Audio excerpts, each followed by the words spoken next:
The wind sang through the pines of the Chiricahua Mountains, carrying with it the scent of cedar smoke and wild sage. High above the desert plains, where the canyons breathed secrets into the rocks, 3 Apache girls sat beneath a ridge, their legs dangling over the edge like free spirits. They were daughters of warriors and granddaughters of survivors, blood-bound by pain, love, and the old ways.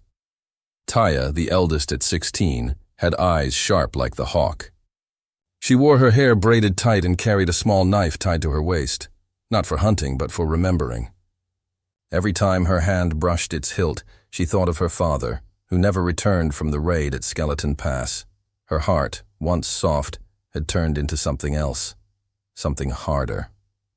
But still, she watched over her younger sisters with a love deeper than words. Beside her sat Nali, 15, her face serene, marked by soft ochre lines down her cheeks. She was not a warrior, nor did she wish to be. She listened, to the trees, to the stones, to the bones of the earth. Her mother had called it a gift.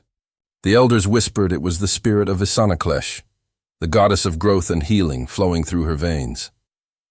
When animals were wounded or children fevered, it was Nali they called for. Then there was Kohana, 12 winters old, yet already wild as the thunderclouds. She would not walk, only run. Would not whisper, only shout. She had once stolen a broken rifle from a trader's wagon and tied feathers around the barrel like it was a sacred lance. She wanted to fight like her grandfather, who had once led a band against the Bluecoats through the Dragoon Mountains. She had never seen blood, but dreamed of it every night.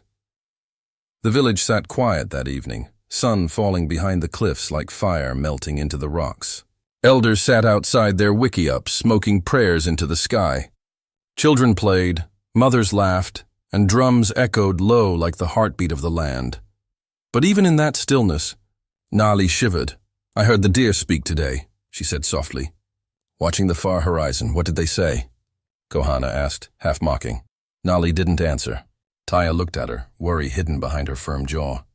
"Nali didn't speak of spirits unless she had to. They said the wind smells of metal." "Of death." Taya stood slowly. "Go find Mother," she said. "Tell her to gather the children." But it was too late. From the dry ridge to the north, a crack tore the silence, the sound of hooves, boots, and shouting in a language that did not belong here. The white soldiers came like a storm, their uniforms glinting with brass, rifles held high, their faces tight with fear and duty. The girls ran, first Kohana, then Nali. Taya stayed a moment longer, just long enough to see a cavalryman knock down an old man who stood with only a staff in his hand. He did not rise. Screams chased her down the slope like wolves. The patrol claimed it was a mistake. They were looking for a fugitive, they said. Someone had stolen a horse. They hadn't meant for the fire to spread, for the food stores to burn, or for the woman who tried to shield her baby to die in the flames. They were just doing their job. By nightfall, the village was ash and smoke. The girls were scattered. Taya had tried to fight, wielding her blade like it could change the world. But she had been knocked unconscious and awoke bound, riding in the back of a supply wagon headed east. Nali had fled with a few elders into the high canyons. She carried the wounded and sang songs to calm the dying. Her gift was needed now more than ever, but it drained her, left her hollow. And Kohana, no one knew where she had gone. Some said she'd been taken. Others swore they saw her ride off on a soldier's horse, shouting war cries as gunfire lit the dark. The fire had taken their home. The soldiers had taken their future. And the mountain wind carried only whispers now, of sorrow, of vengeance, and of the long road ahead. Taya had never seen buildings so tall or walls so white. The missionary school in Tucson stood like a foreign monument in the desert, all straight lines and cold stone. She arrived in silence, wrists still raw from the rope. Her long black hair, once braided by her sister's hands, was shorn the next morning without a word. They gave her a dress and called her Sarah. Every morning began with prayers in a language not hers, followed by lessons on how to be a proper lady. Taya refused to speak for days, then weeks. When she did, it was only in her mother tongue. For that, she was punished, soap in her mouth, kneeling on rice, a strike across the palms. but she held onto her silence like it was a weapon. At night, she traced the scars on her fingers and whispered her real name under her breath. Taya. Not Sarah. She remembered her sisters' faces like stars, each one a small light in the darkness. She vowed she would find them somehow. And if she couldn't, she would find those who had done this and make them remember her name.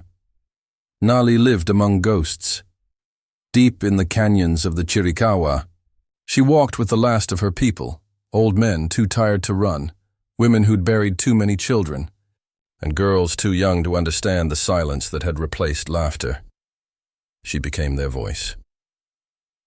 At dusk, she burned sweetgrass and cedar, calling on spirits to guide the wounded. Her hands, once soft, were now calloused from grinding roots and stitching flesh.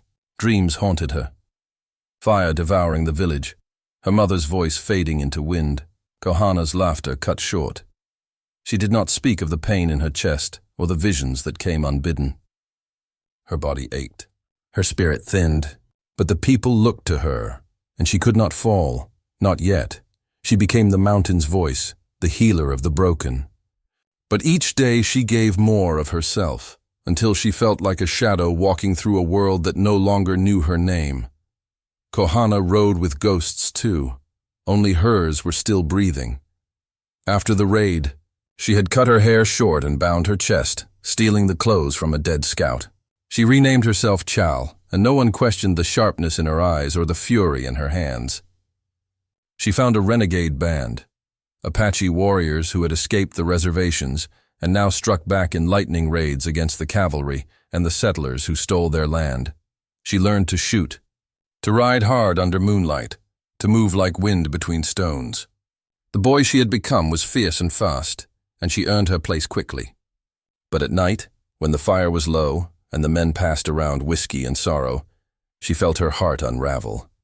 Sometimes she would hold the small woven bracelet Nali had made her and remember who she was.